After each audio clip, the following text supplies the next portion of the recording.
and welcome. This is Nikki from Illuminated Movement Astrology here to talk to you about this full moon in Gemini happening on November the 27th, 2023. So, redefining responsibility. In other words, our ability to respond. This full moon is restless. It's got a lot of, in a sense, pent up energy behind it. And maybe you can feel that already. I know I certainly can. And when I looked at the chart, I started laughing. I thought, oh, well, there we go. There's some reasons why I've been feeling some of the ways I've been feeling. And so we'll talk about that. We'll take a look at the chart. We'll see what it actually looks like and where these aspects are coming from, and then talk about some ways in which we can use this energy in a productive way. Because remember, astrology is never doing things to you.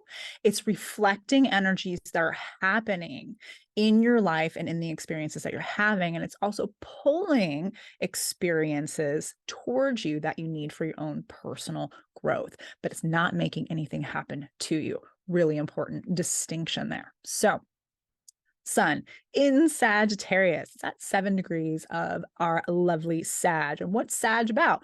Well, it's about expansion, right? It's about going into the unknown and trusting that things will work out. So there is an element of faith, of belief, of confidence, really, to be able to do all of those kinds of things. And one of the other things that I love about Sagittarius is it has to do with creating light in the dark. Right. So if we compare it to Scorpio season, which we just came out of, I love Scorpio. This is no way a judgment about Scorpios. I have a Scorpio moon, so I'm very, very in tune with this energy. But Scorpio can have a little bit more of an intensity, a lot more of an intensity, right?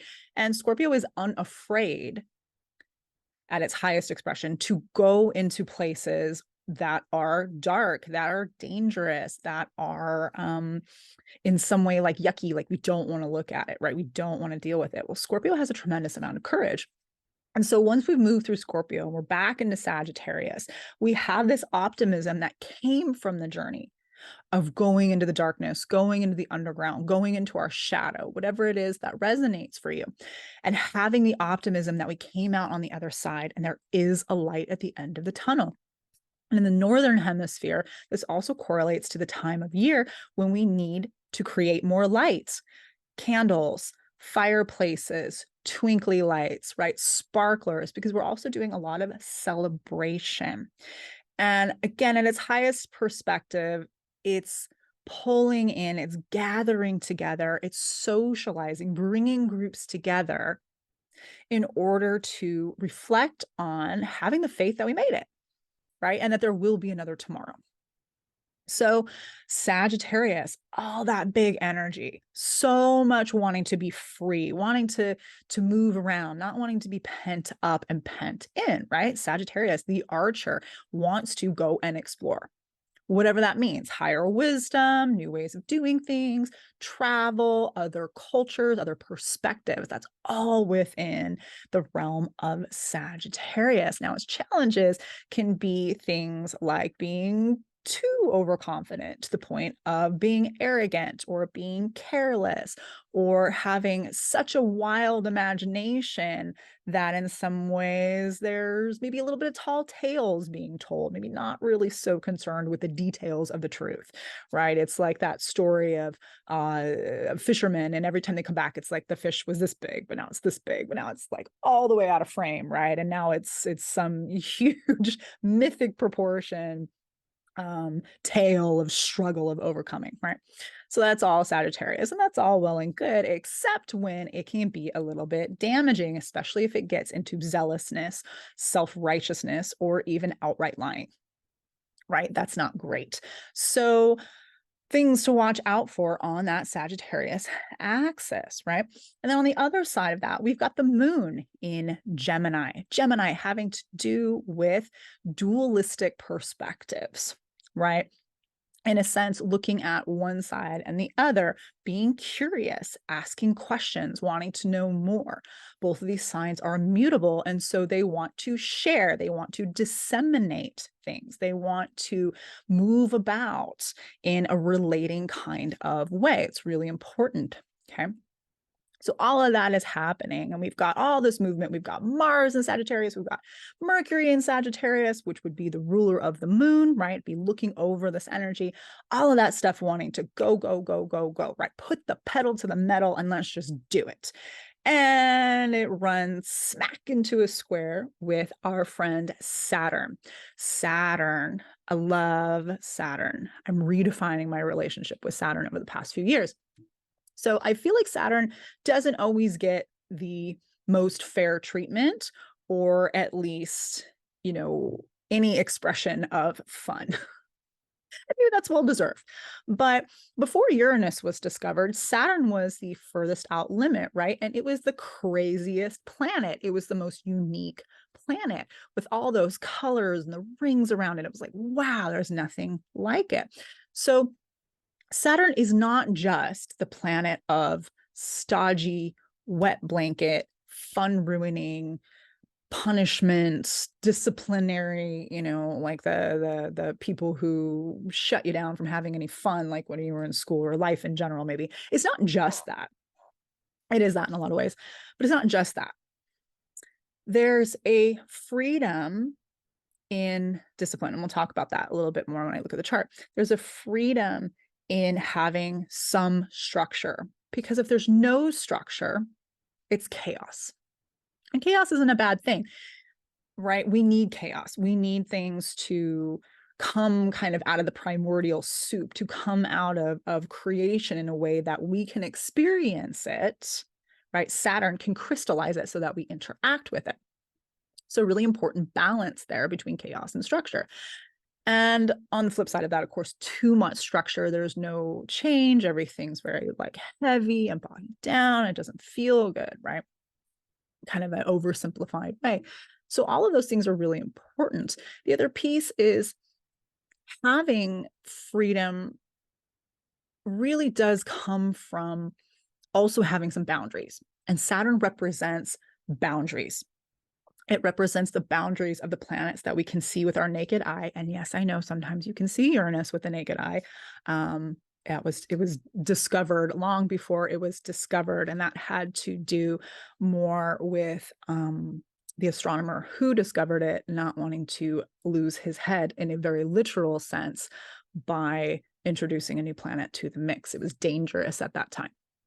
But that's a really more Uranus, which we'll talk about in a second, because Uranus is definitely making some aspects to this full moon as well. So what do we need around those things? Well, if we're talking about responsibility, one of my least favorite words for the longest time, I've kind of hung up about it because I had too much responsibility. I had kind of an inverse relationship to over burdening myself, because I was conditioned growing up, modeled through my family line, through the experiences that I had, that it was my responsibility to take care of other people, to take care of things that were not appropriate for me to take care of. And so growing up and growing through life, doing the maturation process, which also has to do with Saturn, realizing that I was taking on things, seeking people who were abdicating responsibility, was like, oh, I'll just take all the responsibility, right? I'm used to that. And it broke me down. It wore me down. It made me miserable. And I started really looking into, well, what are my beliefs, right? Jupiter, Sagittarius. What are my beliefs about responsibility? Why do I believe that it's my responsibility to do things for other people, which is really their responsibility? And once I started breaking that down and seeing that, things really started to change for me in the most positive ways. And now when I look at the word responsibility, this was given to me by multiple mentors, came in such the perfect time. I say it in the intonation of responsibility, right? Our ability to respond to things. Because if you have more tools, if you have more ways to respond, it's less burdensome. right? To be under the auspices of a responsibility, because you have more ways to choose. You have more ways to be authentic. You have more ways to discern whether or not said responsibility belongs to you or belongs to someone else, right? And this also has to do with boundaries. And those are all wonderful Saturn things. So why am I bringing this all up? Well, Saturn in Pisces, we need some boundaries. We need some structure, particularly around absorbing all this energy that's out there right now from other people, stories that we're hearing, things that are happening in the world. There's some really big, difficult things happening in the world right now. And not taking all of that in, because Pisces is it's ether, right? It's very permeable. It's all things and no things. It's chameleon-like. It can be very changeable in many ways. It's represented by the two fishes, right? Swimming in opposite directions, connected by a string. And in a lot of ways right now, there's a bigger cycle of that dualism, right? Of us being pulled in two directions. And what do we believe? What do we take in? What do we know is true from our perspective or not? And where do we need to make some changes there? Okay, so all that stuff coming up. It's in a square, meaning there's a crisis in action. There's something that's pushing up and saying, pay attention to me, take action. So taking action in whatever way is appropriate for you to the ability that you can, okay? It doesn't have to be big. It doesn't have to be huge. It doesn't mean, quit your job, leave your partnership, abandon your dog and your kids and whatever you have and just go live in the woods. Maybe it does for some people. I don't want to take that from them if that's part of their journey. But for the rest of us, it's more about making small changes, right? Saturn, those small changes that happen over time, that build, because Saturn really wants us to gain expertise in something. So there's something around here about changing our visions, changing our beliefs, seeing where things are maybe outdated, where we have put too many bounds on ourselves in some way, right? Mercury and Sag, they're on what we think and what we believe. Which brings me to what we think and what we believe creates our reality. And Saturn represents reality in the sense of it crystallizes things. It brings things into form and into structure. So taking a look at what you think and what you believe and how that leads to what you are experiencing, what you are concretizing, what you are crystallizing in your life. Okay. And so there's these subconscious processes, there's these unconscious processes. We could really say that could be a lot of that Piscean energy, right? Running the show in the background, bringing things up. So Saturn asking us to look at, take responsibility for what we think and what we believe. And that's really, really important. That's going to continue to be important throughout the next couple of years. But right now it's really being highlighted on this full moon. So full moons are a culmination. They're a release point, right? So needing something to come to fruition, okay, in some way. And then we've got on this other side, there is another, right, T square. So it's like a red triangle, looks like a big red triangle if you're looking at the chart, with the nodes in Pluto, right, which I've been talking about all of 2023 because it's a big deal. This doesn't happen all the time. That just doesn't happen, like a Mercury retrograde that happens 3 or 4 times a year, right? It happens every couple months. This does not happen all the time, especially for this length of time. So Pluto in Capricorn, Pluto, transformation, right? Bringing things up, also kind of the shadow processes, bringing things up from the deep, bringing up all the gunk, all the yuck for you to look at, laying it out on the table and saying, now what do you want to do with it? Squaring off the nodes in Aries and Libra. So the South node is currently in Libra and the North node is currently in Aries. So this Saturn coming up against our agency, right? Our ability to take care of ourselves, Aries, to start new cycles, to have confidence, to go forward, to take action. And then Libra, that other people, right? In South Node, we tend to look at some of the less productive ways that this energy can manifest because we want to resolve them, because we want to let go of them. So this is not an attack on Librans. I'm talking about Libra energy at this point. So things we want to take a look at letting go of: people pleasing, right? That helps no one. That really helps no one. Worrying too much about what other people think. Feeling the need to control other people. Libra can be a manipulative sign because it's so strategic. It understands other people, which is a great asset to have, right? If you don't understand other people, it's harder to relate. So this is not a bad thing. But where it can get a little funkadelic here is that because Libra understands what the other person wants, it can, if it's operating in not a great way, manipulate situations to get what it wants, or put people against each other to create in some way some kind of chaos that now it has to harmonize, because Libra really wants harmony. It's represented by the scales, right? That balance, looking for things to be in balance. And sometimes Libra, when it's operating in a way that's not its best, shiniest moment, can create problems so that it has something to balance. So taking a look at that, taking a look at, are there patterns perhaps in your own life that are reflecting some of those things that I just talked about, right? And how can you start to unwind them? How can you take responsibility, right? Saturn, be mature, be accountable for how there may be something. This isn't about blame. This isn't about guilt. This isn't about shame. This is about taking a look at, oh, wow, if I am constantly in this space, or I'm finding myself often in a space where people are talking down to me, or where my needs aren't being met in a relationship, where are you talking down to yourself, right? Or maybe that's a pattern from your formative years. Maybe it's someone else's voice that got stuck, right? That got lodged. And now that's part of your inner critic, right? Telling you that you're not lovable, or telling you that it's okay for people to talk down to you. Once you take responsibility for that, you can change it. And that's what's so beautiful here. So beautiful. So those things are happening. And again, squaring off with Pluto. So bringing up deep transformations, deep, deep, deep, deep, deep. And this has to do with bigger cycles that are happening as well. We're moving from the age of Pisces into Aquarius. We're leaving 200 years of the social planets, Jupiter and Saturn, moving through Earth. So that would be more industry, right? The Industrial Revolution, things like that. If you look, it was about 200 years ago. So we've moved into air. We haven't been in air for about 800 years.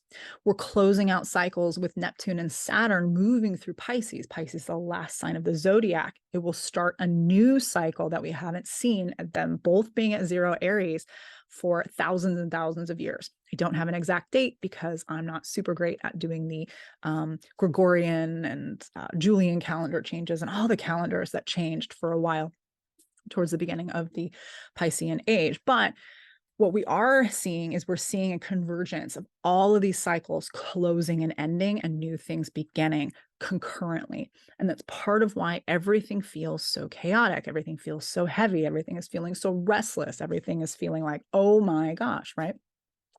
But that's all good, because what we're being given is we're being given the opportunity to make choices, to really question our beliefs, to examine our beliefs, look at them. Where do we need to expand them? Where do we need to change them? Where are we being zealous, right? Where are we being self-aggrandizing? Where are we being myopic? Because that's a place where Sagittarius and also Gemini in some ways, right? That axis, Sag and Gemini, have to do also with truth and lies. Okay.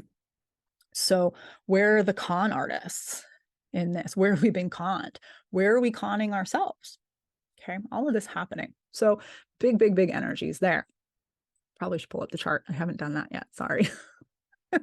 Sometimes when I get so much information coming in, it's like it just needs to come out. So if you guys were waiting for the chart, I'll pull it up now. So the chart, there's a couple more things that I want to take a look at on the chart itself. Oh my goodness. Oh, there we go. Sometimes share my screen.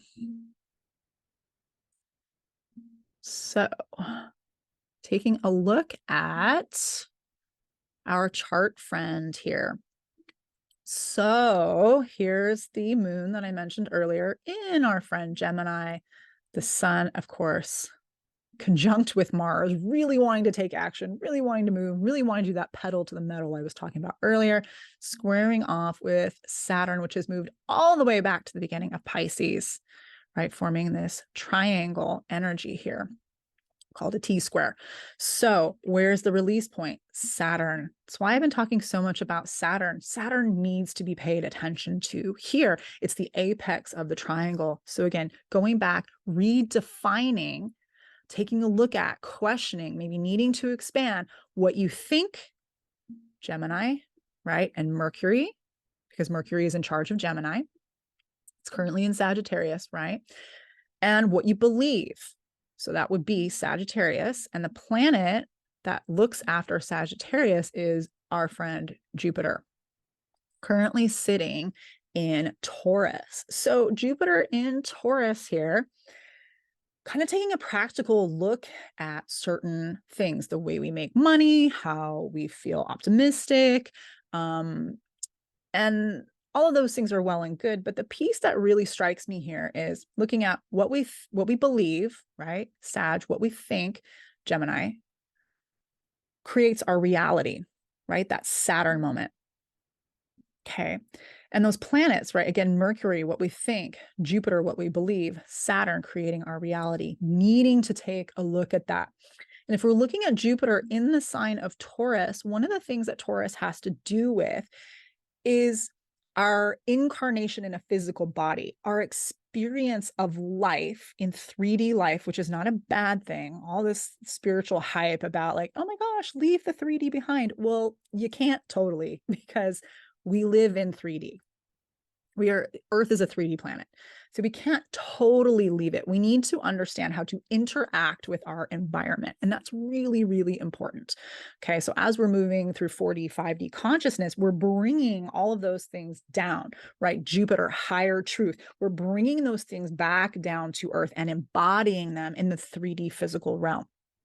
Super, super important distinction there. You don't want to just escape. If you escaped completely, you would be disincarnated, and that's a whole other conversation. So learning to look at Taurus, the physical body, right? The senses, touch, taste, see, feel, all of those kinds of things. Taurus loves tactileness because it's interacting with the world around it. It's a really important component. And with Jupiter here, beliefs affecting the physical body. Okay, so taking a look at how are we caring for our physical body, and how does that impede or support our ability to live the life that we want, right? So when we're talking about Taurus, the planet that's in charge of Taurus is Venus, and it's sitting right here next to the South Node in Libra. So all the things I talked about earlier with Libra energy, South Node, letting go of the unpreferred, the not preferred, the maybe not as great expressions of Libra energy. Venus having to do with what we love, what we magnetize, what we find valuable, right? That also relates to Taurus. The piece that I think is a little bit sticky in here is that Venus and the South Node, I don't always include these aspects on the chart because there's so much to talk about and can be overwhelming. But there's an inconjunct here. So this little looks like a picnic table to me. It's inconjunct to Uranus. Okay, so, or excuse me, it's quincunx. So quincunx is a 150-degree aspect. It's a uncomfortable aspect. It demands intention, but it's not necessarily in a way that's easy for us to integrate. So there may be something going on here potentially in our relationships. Okay, that could be a relationship to a person, to an intimate partner, a coworker. It could be a pet. It could be a project. It could be a plant, right? A garden that you're growing. Okay, it's not always about our romantic relationships, but it's possible that it is. When we're dealing with Venus, when we're dealing with Libra, there's a possibility here of projection. So this Uranus and Taurus here, Uranus can be restless, right? It's in conjunct. That's a restless aspect as is to Venus in the South Node. So there may be this kind of heightened restlessness or this heightened discomfort around relationships or what we find beautiful, what we're bringing towards us. It could be our money too, in a really practical sense, like this some kind of discomfort going on around our ability to earn or our ability to have resources, our ability to love ourselves and others. There's something happening here where there's a lot of friction. So it's strong right now. It's really strong right now because Venus is sitting at 21 and Taurus is at 20. So this is like really, really tight energy here. But I want to just let you guys know that Venus will move. Okay. So Venus is going to move out of this in conjunct later down by the end of the week. Okay. So if you're in a space where you are feeling so restless or so agitated that you just feel like you're going to explode, burn all the bridges, right? Just peace out. Maybe wait till the end of the week. Okay. When Venus moves. So that may be a little bit easier to deal with. You may look back and go, oh, wow, I'm so glad I didn't tell my boss exactly what I thought of them, or I'm really glad I didn't just walk away from this project or this person. Okay. So just give it about a week. And then if it's still, appropriate for you to leave or move, again, this is all relative, and don't take 100%, anything that anyone on the internet says to you. You are a free will being, but just, maybe give it a second to cool down. The thing to do in the meantime is to take a look at Uranus, give Uranus a release. Okay, so if you feel like, let's say, for example, your relationship is stagnant, what can you do to introduce something new, a change? Can you, instead of, let's say, every weekend, you kind of just come home, you sit on the couch, I don't know, microwave a dinner with your partner and you watch Netflix and you're so bored you want to scream, right? Is there something you can do to change it up? Can you go out to dinner? Can you play a board game? Can you socialize? Can you go take a class instead? Like, is there something you can do to change the routine to give Uranus that release that it needs? Okay, so that it doesn't just blow up. Of course, if it blows up, it blows up, and that may be what was needed. So everyone is different. This is just general. But yeah, taking a look at that, because that is really, really important. And then there's one other inconjunct here. There's one other quincunx, this nasty little discomfort happening with our friend Jupiter and the sun. So let me actually clear these things off for a second. So we're talking about Jupiter and Taurus here. Bum, bum. And the sun. It's a little bit wide to Mars, but since Mars is conjunct the sun, we could include Mars as well. So we've got this quincunx again happening between Jupiter and this sun, right? The sun Mars combination. And so again, kind of feeling like there's something agitating, again, potentially in our relationships. It is Mars, but wanting to like break free, wanting to just go for it, wanting to travel, wanting to explore more, wanting to the sun, right? Shine more or have more authenticity or whatever it is for you, and wanting to take action, right? Mars wants to take action. Mars likes to do. It's a doing planet. It's a passionate planet, and it's rubbing up against Jupiter. So Jupiter and Taurus and Sag don't really see eye to eye. Taurus likes things a little bit more predictable is the wrong word, but kind of maybe a little bit more routine, maybe a little less dramatic. Taurus tends to like things to be a little bit more peaceful, a little bit more pastoral, a little bit more secure, right? Taurus has to do with security. All of the fixed signs do, and Taurus is no exception. Sagittarius is mutable, right? It's just like, let's go, Taurus, come on, let's just adventure, let's get out, let's go into the unknown, let's throw caution to the wind. And Taurus is like, I don't think so. I spent so much time building this security for myself, and you want me to just go out and throw it all away? You're nuts, right? So there's this incompatibility here between these energies. So What tends to happen is we'll either go more towards one side or the other. If there's a way that you can incorporate, again, little things are so meaningful, to have a little bit more adventure, to do something a little bit out of the ordinary or unknown or expansive, that will actually help, right? Especially because we're talking about Jupiter here, and Jupiter is the planet in charge of Sagittarius. So Jupiter really does want to expand itself. The challenge here is not getting stuck in greed, not getting stuck in overindulgence or over excess. And that could be an excess of confidence. It could be an excess of belief or what you think you know, anything like that. So just being aware of that while this friction is going. Again, if you can introduce something little, like, okay, going back to the Netflix and microwave dinner and whatever, let's say you always order pizza on Friday. Well, what about maybe something else? Order Thai food, right? Just make something different. Take a different route to work or a different route when you walk your dog, or just introduce something new. Watch a different YouTube channel.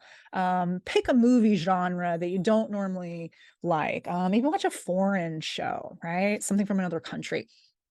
Add something like that to help these energies be able to express themselves in a better way. Because remember, we're having conversations with these energies, and the more we can utilize them, it doesn't have to be in big dramatic ways, but the more we can do them in little ways, the more satisfying it becomes, the more we can step into our authenticity by acknowledging that we have different facets, we have different needs, we have different things that we want to do. So choose something that feels like it lights you up, right? Sagittarius, lights, being lit up, sun, right? Choose something that feels like it could possibly do those things, or, even if you're disappointed, because that's another challenge with Sagittarius, is being so optimistic and so positive, but then nothing ever lives up to it. Hi, every New Year's Eve celebration. Not every, but a lot of them, right? Things that you think are so hyped up that you think they're going to be extraordinary, and then they never quite live up to it. Try not to give yourself too much of that, but just give yourself the space to be open and to try something new. Okay? Because there's so much restless energy on this chart. There's so much need to redefine our responsibility, right? So all of those little, maybe silly stories that I just gave you, they're silly examples. There's to help you respond differently, to expand your abilities, your toolkit to choose from, right? So that we don't end up magnetizing things towards us that become more destructive. Once we understand that we are conscious co-creators, that we are interacting with all of creation, and that everything that we're experiencing is in some way, some kind of mirror or some kind of magnet, that's when the magic really, really happens. And you don't feel so I'm gonna stop sharing. You don't feel so maybe victimized or put upon, yeah, by things that happen in life. Now, it doesn't mean that bad things are just going to go away just because you know this. It doesn't mean that some bridge isn't going to get burnt, or that you're not going to maybe have an explosive response to something when you could have chosen to be more calm. It's all good. Whatever happens, just be kind to yourself, right? I've been thinking about the 3 C's: condemnation, curiosity, and compassion, right? Sometimes we tend to condemn ourselves or others or situations, whatever it may be, because there was something unwanted, because there was something not preferred that occurred. And we can really get in a loop with that, especially with Gemini and Sag, right? They think, and even Saturn too, crystallizing what we think. And it's like, oh, this person did this person is bad, all the people are bad, this will always happen, right? And we start getting into those scripts about absolutes. That was the word I was looking for, absolutes. And those things, when we really truly examine them, they don't hold up. They usually come from something that we've been holding that got a little tweaked, that got a little maybe fermented and started growing nasty little molds in the petri dish, right? And that's okay. Get curious about it. Get curious about your life. That's something that will help restlessness in general, right? Is being curious, being allowed to try something new. Pick something little if you're just like, oh my gosh, you're new averse. That's okay. It's okay to be that way, right? But try something little.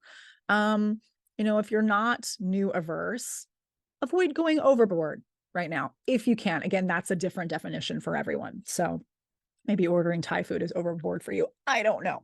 But either way, once we can move from condemnation, getting more curious about why we're doing things, why things are magnetizing in our life, asking open-ended questions, which Sagittarius is really great at, like, what if this is the best thing that's ever happened to me? What if there's an amazing thing I'm meant to get from this? What if there's a gift in this challenge? Right? What if this is a blessing in disguise? Like, ask yourself those kinds of open-ended questions, and the mind, Mercury, right, Gemini, is going to go to search for those things. And it's going to find reasons. If you say things like, why does this always happen to me? Why am I always stuck? Why am I always in bad relationships? Why do I always pick crappy jobs? Whatever. Your mind, again, goes to work because you believe something about it. And then boom, Saturn, it concretizes. And it's like, oh, here you go. Here's your gift. I worked really hard to make this your reality. And yeah, and then you're like, thanks a lot. Right. So open-ended questions, getting curious moves us also into compassion for ourselves and others, because once we realize that maybe we have a pattern in ourselves that's less than flattering, which we all have, right? Like at the beginning, I talked about, over responsibility. I hated that. I didn't like that about myself very much. But once I figured it out, I got curious about it instead of just condemning myself for, oh my God, Nicole, you always pick people who are irresponsible. You always end up holding the bag. It's ridiculous. It's this person's fault. It's this family member's fault. It's this experience's fault. It's this teacher's fault, whatever it was. It just kept me stuck and doing the same crap over and over again. Once I got curious about why I was doing that, I started having compassion for why I was doing that. And then I was like, oh, and then it was easier to the fourth C, change it. And now that's no longer my reality all the time. It still pops up, I still deal with it now and again, but it's so less frequent than it used to be in such a short amount of time.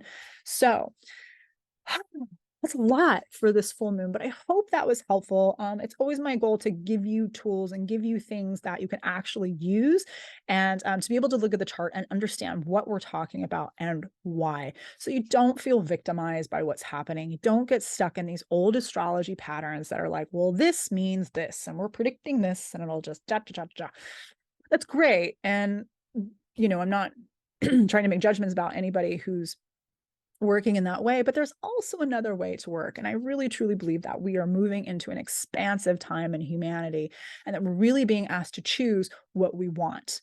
Do I want to continue living my life thinking that everything is outside of my control and something is happening to me, right? That Pisces, two fishes swimming in the opposite direction, being pulled apart, right, from the creator, from all that is, something outside of me has to be responsible, or has power over me, or has final say. And instead, looking at those two fishes, they're actually tied together though, right? And so there is a commonality, there is a common thread, there is a co-creative experience, even if it looks like they're going in two directions. Maybe they're actually just circling back to each other, right?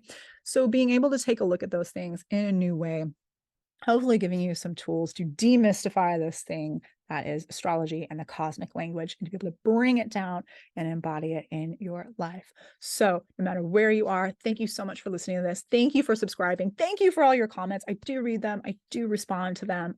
They really help me get more excited about wanting to share all of this astrology, because I know what it can do. And I know it's absolutely, absolutely amazing, or it has been in my life. So happy full moon in Gemini. I hope you have a wonderful week, despite all the restlessness, or maybe because of all the restlessness. Maybe it'll lead to a lot of fun shoulder shimmy moments for you. All right. Until next time, take care. Mwah.